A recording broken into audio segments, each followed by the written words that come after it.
Hi, I'm Stephen Feinberg, Executive Director of the Rhode Island Film and Television Office. Tonight we welcome back my good friend who grew up in Little Rhode Island and became a heralded institution in the music industry.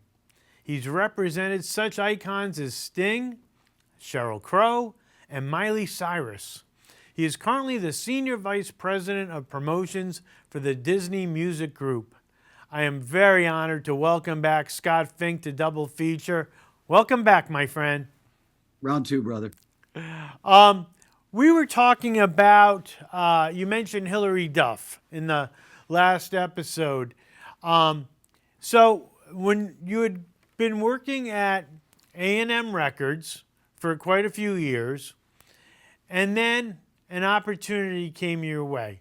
Let's discuss that because I remember you were in a bit of a quandary about this opportunity. It was a fork in the road. Let's talk about it. And who am I going to call? Not the Ghostbusters. I call Steve-O. A decade of just love and belief of not just the music, but the place. That was A&M Records. But things were changing there. Herb and Jerry had sold the company. And absolutely unbelievably, the universe makes a phone call from Disney, of all places. Now, I think it's fair to reveal that the label there at the time, Hollywood Records, was not so highly regarded. They had had 7 years with no success by most measures. Now, by the way, this was under, correct me if I'm wrong. So you've got Michael Eisner is running the studio. You've got Jeffrey Katzenberg is his right-hand man. And it's at that time where they started Hollywood Pictures and did those things for film, and Touchstone Films were happening. So they were really starting to branch out, and including in that was Hollywood Records, which, like you said, was not on the rise. Well, there had been a label. Walt started a label almost right away. Annette Funicello and the Sherman Brothers, who we mentioned earlier, realizing these amazing opportunities, soundtracks, Mary Poppins. And it was then at that time, for whatever reason, they hadn't focused on it as much. And then someone voiced that they had once had Britney Spears and Justin Timberlake, that they had been part of the Mickey Mouse Club. And, the realization of like, wait a minute, what? We had them? What happened? And there was no active label at the time.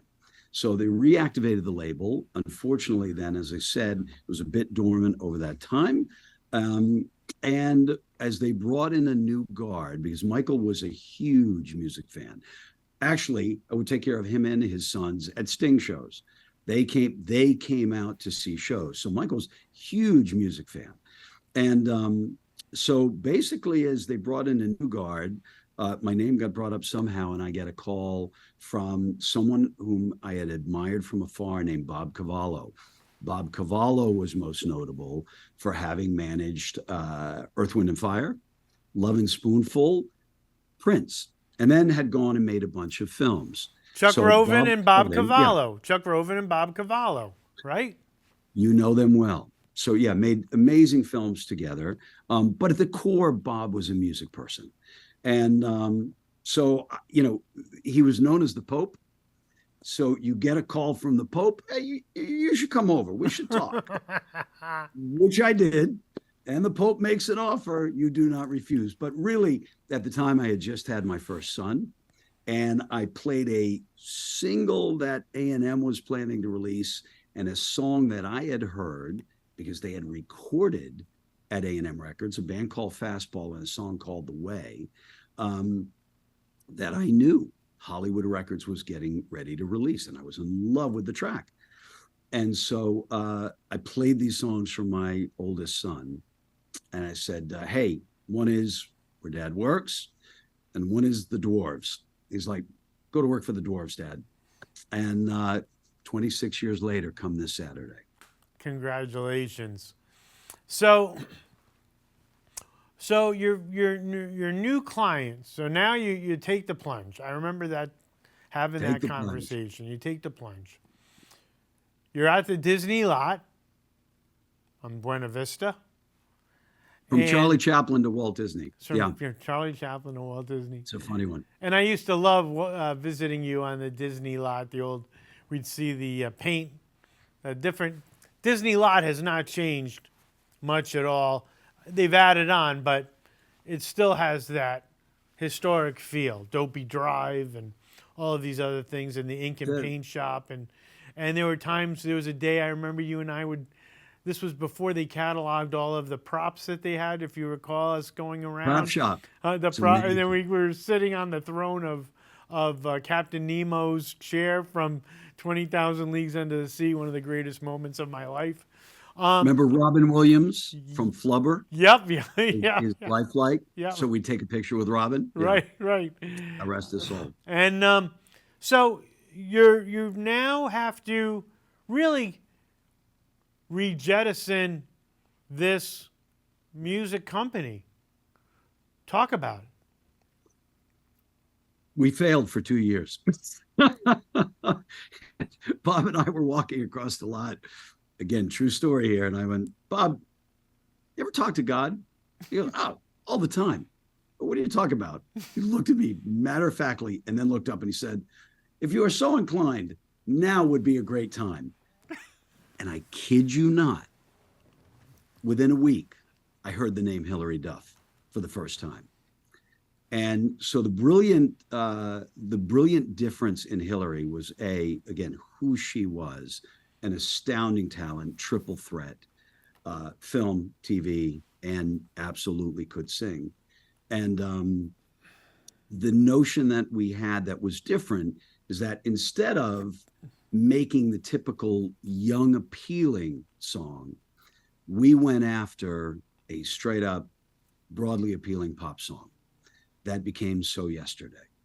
And before you knew it, we went from clubs to stadiums, and Hilary had really become that model we hadn't seen in a long time. There hadn't been an Annette Funicello to emerge that way. And she was, in that time, and still for many, it's funny, many of the young artists I work with reference Hilary as a source of inspiration. So not only did she start she was the leadoff batter for us, for all to come after that, but now. Wouldn't you say at the time she was like the Taylor Swift of her time?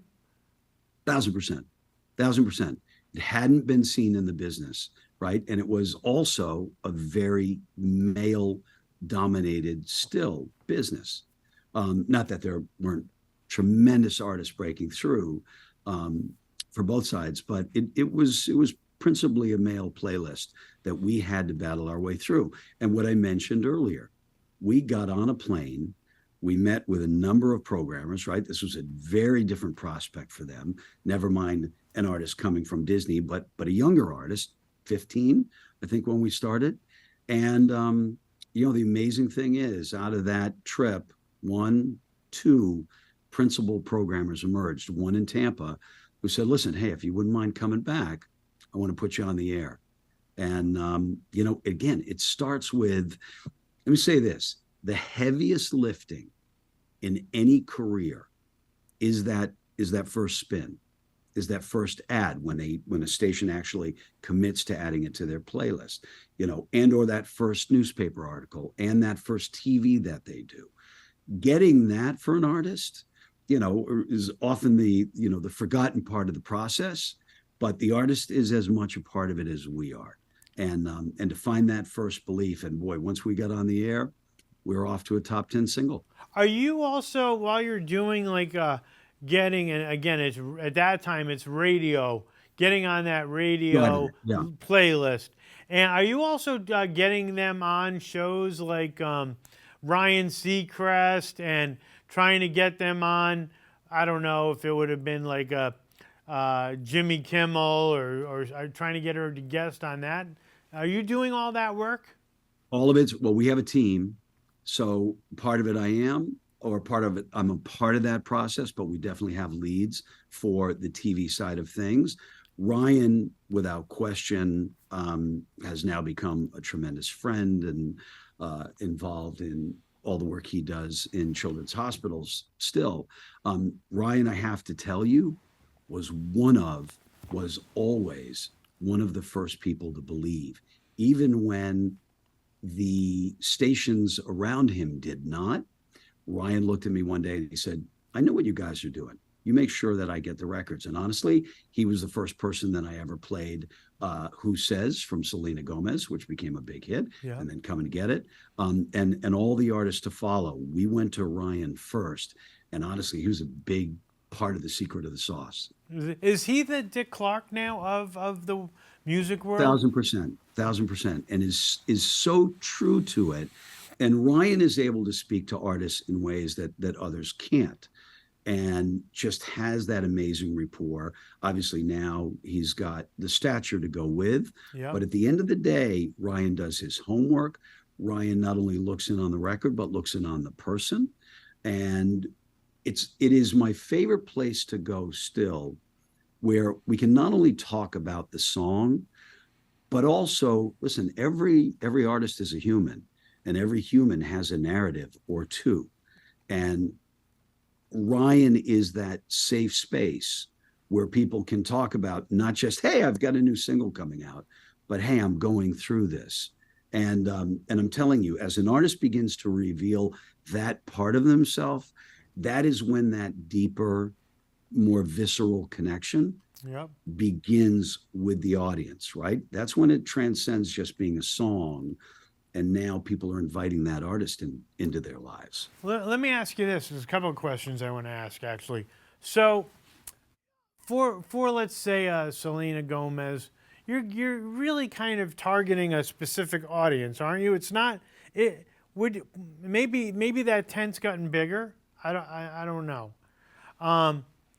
So Ryan Seacrest, like you said, he's the Dick Clark of today. And so are there certain shows or hosts that you are specifically targeting a certain target audience? And maybe you won't go to a Howard Stern as an example. Maybe he's too edgy. I don't know. Mm-hmm. Versus maybe Sting would go on a Howard Stern, and maybe that's a bit wider tent. How does that all happen? Certainly there are applicable places to go based on who the artist is. So yes, when you're starting out as a young artist on our label, we're not going to Howard first, nor would Howard be interested at that stage.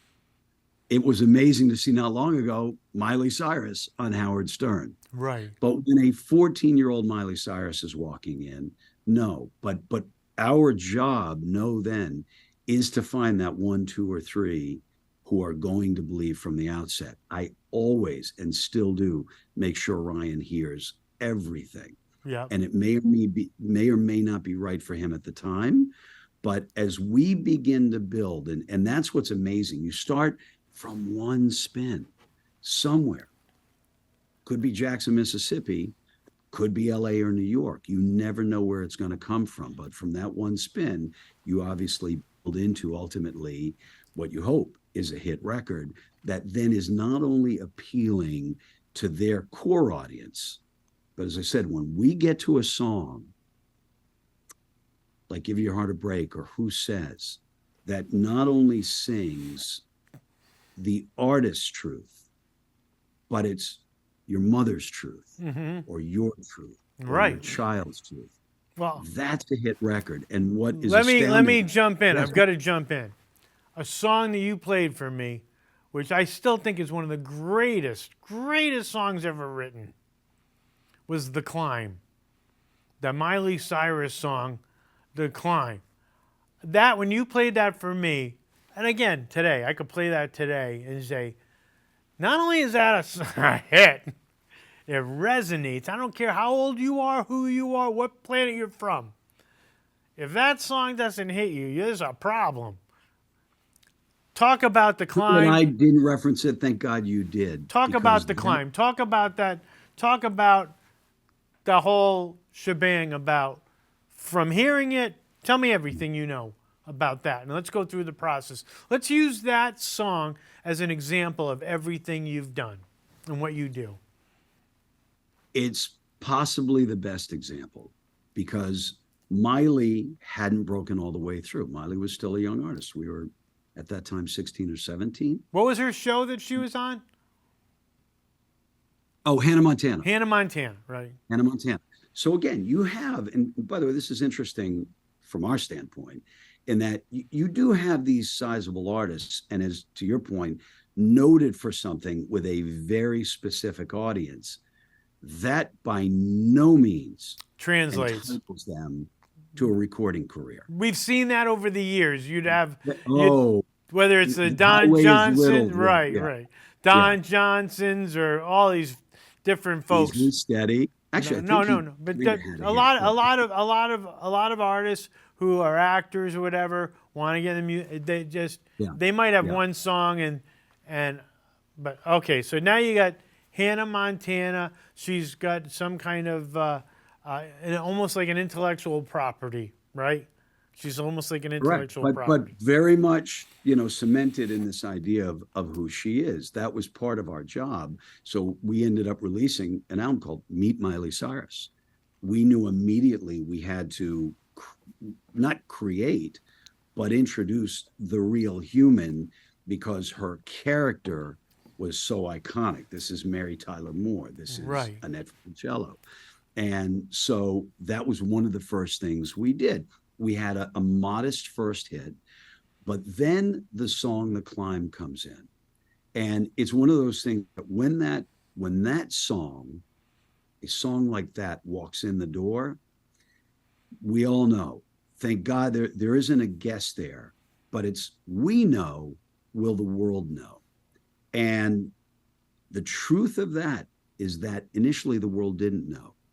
We got it on the radio, wasn't getting that OMG really that we would imagine. So kind of crazy true story. I get walking pneumonia. I am felled. But it was right at the time at the advent of the iPhone. And so I started going through and looking at verbatims, realizing that the audience is talking somewhere. So I'd go on YouTube and look there, and I would, early Twitter days, and be able to see these comments, not just from our audience, but from people all around going, wow, I just heard this song, right? So you're realizing there's a point of discovery coming. And then I found an article about a gentleman, older man, a coach of a college football team whose wife had been dying. Absolutely true story.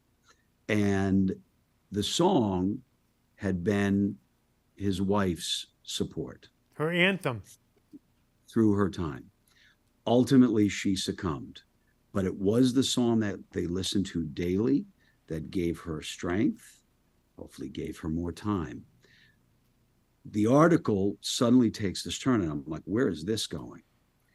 And the coach talked about how he would listen to this song as he pulled into the stadium that would give him then the strength to go on. And then I realized we were in a whole different space. So I got well, and I got my ass over. Excuse me, I can't say that. Took us over to our local radio station. I said, and I threw it down. I had printed out. I go, look at this connection that we're beginning to make. And so again, Steve, the secret of all these artists is that they didn't just sing a 15-year-old song. They didn't just sing a 25-year-old song, but a 35 and a 45. And in this case, I imagined a 55-year-old song. That's when you know you've got something, and that's when you see those artists, right, hit a level you just transcend. You can't imagine. It's not in a marketing plan. Part of the dream, but getting there is an unbelievable feeling. No one more deserving than Miley because they worked for it. So what are you then doing in practically? You got this song, The Climb. You know it resonates. What do you do? Tell me what you're doing. Tell me what you're doing. In 3 words? Yes. Begging pleading, bleeding. If you want to know the truth, because again, for the 1, 2, or 3 people who believe, there's 1, 2, or 300 who don't. On that song, who need that convincing. You're going to the radio. Are you going to are you mailing it out? Are you calling? Tell me what you're doing. You are emailing. You are calling. You are getting on planes, trains, and automobiles. No joke. I've taken a ferry over to a radio station. And you have 2 things. You have market metrics. At one point it was sales, now it's streaming, and we'll talk about where the new business is. You have certainly what the artist is doing. Hopefully there's a tour. Hopefully they've come through Providence and we're able to say, hey, we had a sold out show. If it wasn't, you still say it was a sold out show. No, I'm kidding. And it is a constant game of convincing, of persuading, of saying, no, this is a hit. Now, as a label, you have hopefully a bit of legacy where you were right before. Right. So they give you a little benefit of the doubt. But, it's just, again, not everybody comes with that instant vision. But thank God over time, it's a bit of game of attrition where you're on the side of right and you just never give up. And I'm really not kidding. And so, promoters, I'm one of many, are those artist advocates that are the voice behind a record. Basically, you don't get credit for the hits, but you're the quiet person behind it that literally believes with all your heart and soul that this belongs in the world and it will change the world. And a lot of times it does. Let me ask you this, Scotty, because when you were starting, let's talk about the evolution of the music industry. Obviously, it used to be 45 records, and you were trying to get a song on the radio. Sometimes artists would be driving, and they heard their song on the radio for the first time. It's like, oh, my God, that's the oh, my God moment. Yeah. And then, you're going with, and again, you know more about this than I do. So then you're going into the evolution of the new thing is compact discs in the 1987 or so, 1986. First CD, by the way? Yeah. Bruce Springsteen. The first CD ever released. Oh, really? I bought. Really? My first two CDs I ever bought were the soundtrack to Raiders of the Lost Ark and Billy Joel's Nylon Curtain. Very tough.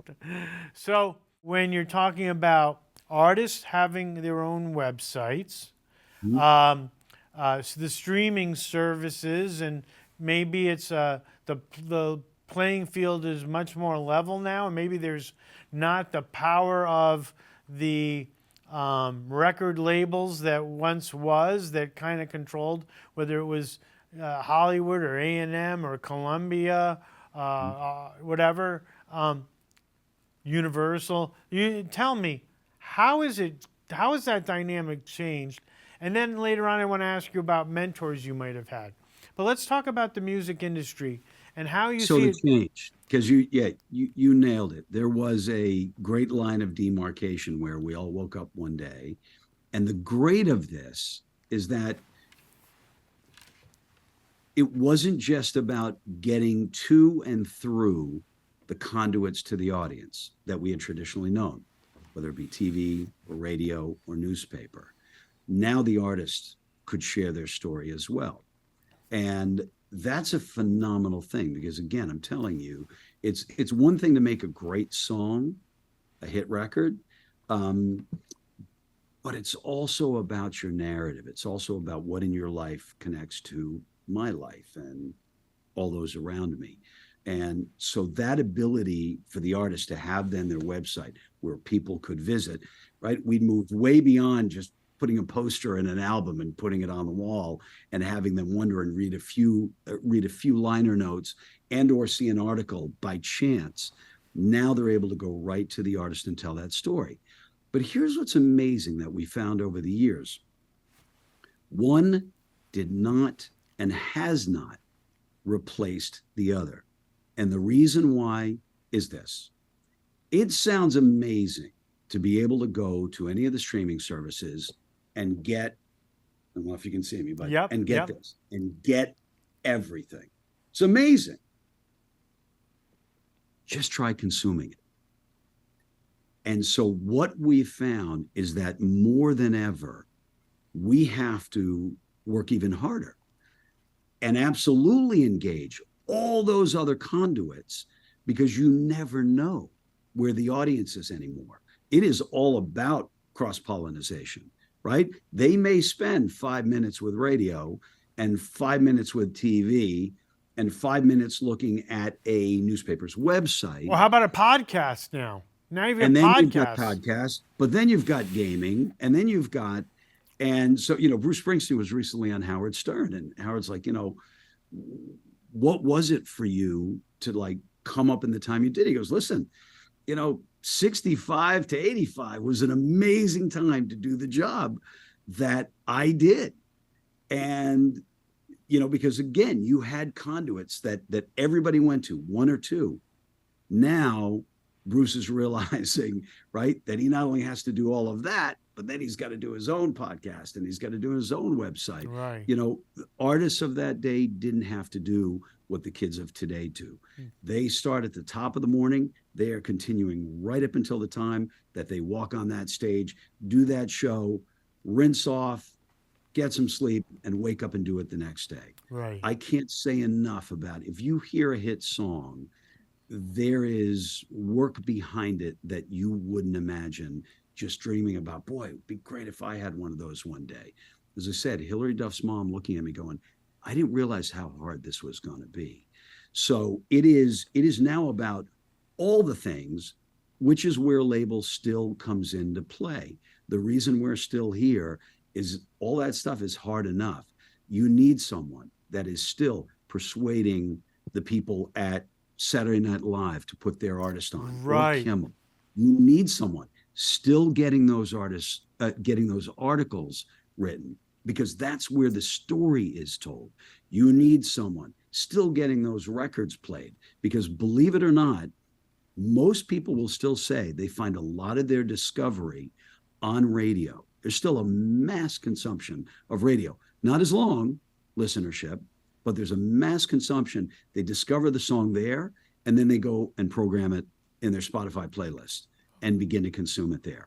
All of it is working together now, which is amazing. Where are like Spotify and promotion within like something like Spotify? Is that something that, like, how is it that they will say this is something to spotlight, like Spotify as an example? They do and they don't. Okay. And there are obviously great people at all of these services, but by their own admission and very publicly, they're moving more to an AI model as you go. So you have a few what's called editorial playlists where, thank God, great people do listen to as many records as they can. But I'm not kidding when I tell you, 100,000 songs a day. Right. How can you possibly consume that? So it's the joke is it's the DMV. You fill out a form, hand it in, and wait for your name to be called. Meanwhile, thank God, also radio still has a critical place, as does all the other media, where we can still talk to people. As I said, it comes down to still sending that record off. Yes, I used to package up a 45, then I packaged up a CD. Now I just push send, and that digital file goes over. But you'll still have a conversation of, if they don't get it, well, what is it you believe in? And I do everything to point out that lyric. It may be just literally 2 lines, or I go, look, listen to the truth in that song, or a melody, or the phrasing. Can I tell you, that's what's been amazing about this job. Mm-hmm. It's made me, well, I'll say more of the positive person I'm apt to be, but the job is to find the great in everything. Right. And I really have found that everything has a something of merit. Right. And sometimes that's what you hang your hat on and say, this is why I believe. Let me ask you this, Scotty. When you're, okay, let's say I'm a movie distributor. I'm Disney Studios. Yep. And I have my schedule of films I'm going to release this year. I know I'm releasing this on Memorial Day weekend. I'm going to release this film July 5th. I'm going to release this. You know, I'm doing all of these. I have a schedule, and I'm trying not to conflict with my different. I want to make sure that my Planet of the Apes doesn't. I'm not going to put Avengers 5 right next to it because I want to have it breathe. Do you guys in the music industry or in your company, do you have like release dates and have a schedule for the year for separate artists? And then on top of that, I want to also find out if you have a song on a particular album that is the hit song, and then you're going to follow it up with another song. How does that interfere, or how does that work? We're getting deep in, brother. We're getting deep in. Yeah, there is a notion of scheduling, obviously, but it's not as if everybody is sharing. So we may go to schedule our next great artist release, and we find out that Taylor Swift is releasing that day as well. So that's not a very hard decision to go, you know what, we'll go next week. Now, what about when they surprise you, like a Taylor Swift surprises or Beyonce surprises, and right? It happens, and you find yourself, you know, the amazing of today is nobody goes away. Okay. And that's one of the great differences to note in the music business, where you would have an artist take 3 years to develop a project, and in that time, other artists could emerge. At one point, Justin Timberlake, thank God, took a break. We had a young artist named Jesse McCartney with an amazing song called Beautiful Soul. We got to go out and introduce Jesse without him having to compete against the Alpha at the time. Right. And so Jesse was able to take that rank and break in. Still an amazing artist today. So, you know, but it happens. There are collisions all the time. And at some point in the music business, you just have to get going. Where film is still very much locked in to opening that film, having those 1 or 2 or 3 weekends, because then they know the next big one is coming. Right. And, you know, when we've got a project coming from the film division that we're involved in, say in Encanto, we certainly are in lockstep with them. That tells us, well, again, no one really knew that We Don't Talk About Bruno was going to be the phenomenon that it became, including Lin himself. And so that happens. The project gets out there, something begins to surface. And obviously, as professionals, we get in the scrum and we work to bring that to greater heights. But in music, you know, there's a bit of helter skelter. We're all out there and vying for those precious spins and that precious publicity. It's a tireless job. Now, let me ask you. You guys also you still have the Disney radio station, right? The Disney radio. Well, Radio Disney right. no longer exists. It doesn't. And obviously it was a brilliant thing in its day. What now has emerged is the thing that I'm most involved in, and we had a playlist. What is that called? What you're working on now? What is that called again? It's called Disney Hits. Disney Hits. Yeah, and this has been an amazing thing because, well, by the way, it plays into everything we're talking about. With the advent of playlisting, of streaming services, playlists became huge. Now, you would think the most obvious thing would happen. Hey, you know what? Let's just put all our hits in one playlist, in one basket, and that'll be huge. It didn't happen that way. I may get this history wrong. God strike me down. I think we started with a Little Mermaid playlist or something. But then, you know, after time, it was fatiguing, and you know what? That team thought, well, you know, let's try putting Moana in there. Let's try putting Let It Go in there. And every time they put a Disney hit, the playlist swelled. And now it very quickly, I should say then, became the biggest non-native playlist at all of the streamers. And that means a playlist that wasn't created by the streamers themselves. It was something third party. It was, you know, coming out, generating out of us.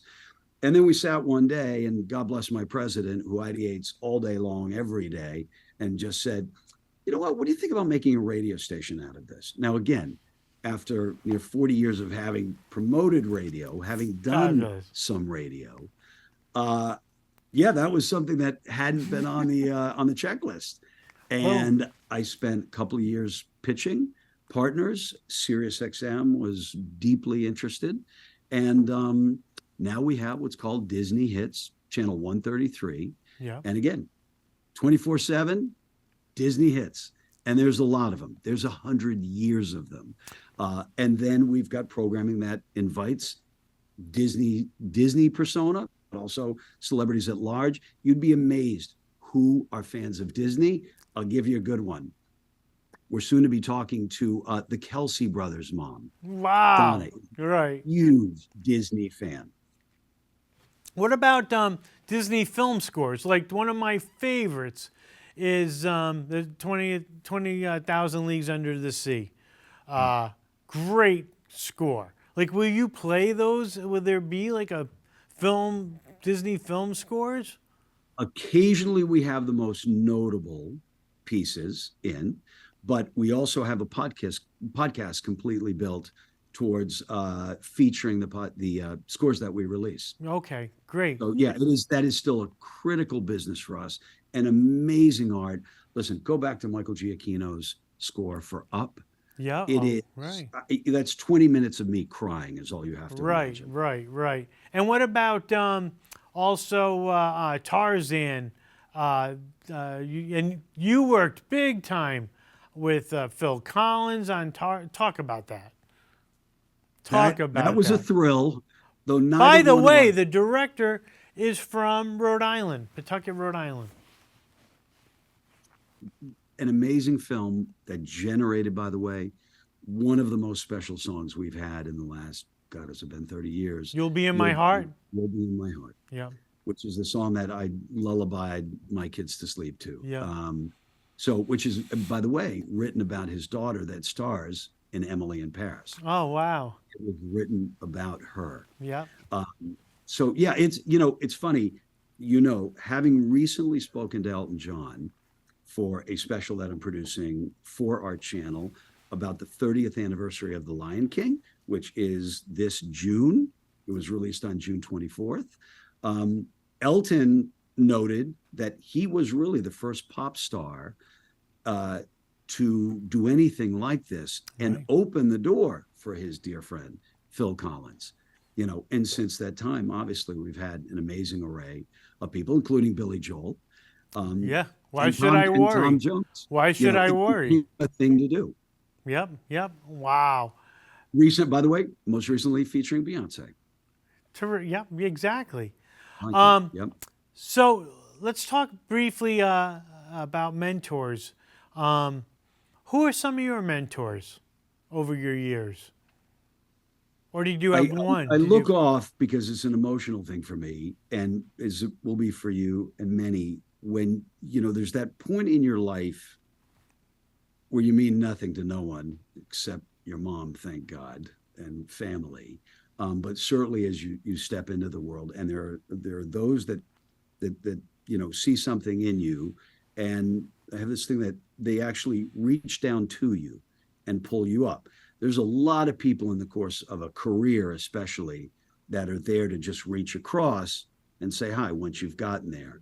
But that handful of people that reach in and see something in you and pull you up, I've got to start with, and one of them still lives in Rhode Island, Richard Waterman, who meant so and still means so much to all of us, who, again, who's starting a record label in Rhode Island in the 80s, in the worst possible economy that you could imagine at the time. God bless the dreamers. And then as I got to A&M Records, there's a very notable person named Charlie Miner, who unfortunately was felled way too young by someone with a gun. And there's an E! Hollywood special and a number of things, because Charlie was the star to the stars. But Charlie also taught all of us to fall in love with a record and to fall in love with an artist and never take no for an answer. And then lucky to be passed from him to a gentleman named Rick Stone, who's also an amazing promoter, to then Bob Cavallo, who, again, you and I should talk. Hope puts out that invite, you accept that invite, and it definitely changed my life. And have you then taken that wealth of knowledge that you have and paid it forward to others? Have you mentored others? There's an amazing thing at Disney where we are often throughout the year introduced to young aspiring, and I have now a pretty standard speech for anyone starting out, because I did it unwittingly, but I realized the power in it. And that is, and I'm not joking, and I mean this in a very respectful way for all. To this day, I don't own a Rolex, nor do I drive a Mercedes. And by the way, all love and respect to those who do. But what that did for me was to be able to say yes at any price point. What I was always after was getting my hands on the work that mattered to me. Steve, I'm not kidding. This is not a joke. I couldn't tell you what was on my business card at A&M. I had no idea. I know the letters that are part of my title now because, I'm the one that gets all the complaints. So, but for the longest time, I never knew. What I knew in each position was the work that I was going to be able to do, and more importantly, the people that I was going to be able to call, right? Because in a certain role, it's like, well, you're responsible for this. Then comes that time, go, yeah, but I really want to be talking to those folks as well. And I would bring that world in. Yeah. That's all I cared about for the longest time. But by the way, those moves didn't always come with a bump in the salary. Sometimes it was flat. A couple of times I went down. Yep. Didn't care, because I didn't need the Rolex at the time, didn't need the Mercedes. And, to that point, it just maintains that freedom. So what I see are young people who go right out and get the car, and I go, there'll be time for that. What you want, your hands on the work that you care about. So that's the coaching, that's the teaching. But, it is amazing that, I've met a number of people that were working at the parks whose dream was to come and work at the studio. Ultimately, I was going to say, we made that happen. Really, they made that happen. And I just had a dinner with a number of people that I had mentored, for over a decade, who literally now are bumped up and have letters in front of their titles. And there's nothing more beautiful. Well, a hit record. But after that, seeing these kids, make their bones as I was once one of them. Well, I'm going to say this to you, brother. A, I love you. I've known you for over 40 years. There's at the Disney Emporium, I believe, they had what was called Disney Treasures. It's music. It's old vintage Walt Disney pieces from his vault. You, my friend, you are a Rhode Island treasure. You are a Walt Disney treasure. You're a music treasure, music industry treasure. And you have a wonderful family. I'm proud of you for the man you are, for the goodness you put out there in the world. I love you, and I thank you for taking so much time out of your nutty schedule. I know you got to the studio super early this morning for us. And on behalf of the double feature, State of Rhode Island, and everybody who's viewing this, it's been an honor, and I'm so glad we were able to do this together. Thank you. Well, from one ostensible Rhode Island treasure to another, I couldn't be prouder of you. This is full circle. Again, two kids who got kicked out of line. Let's tell them now. It's the circle of life. Orientation. It's a circle of life. The Vegas odds were not good for us. Right. But look at you now. And look at you. And we got Rhode lives right here, Steve. Rhode lives right here. And you do too. Thank you. See you soon, my friend. Love to the family.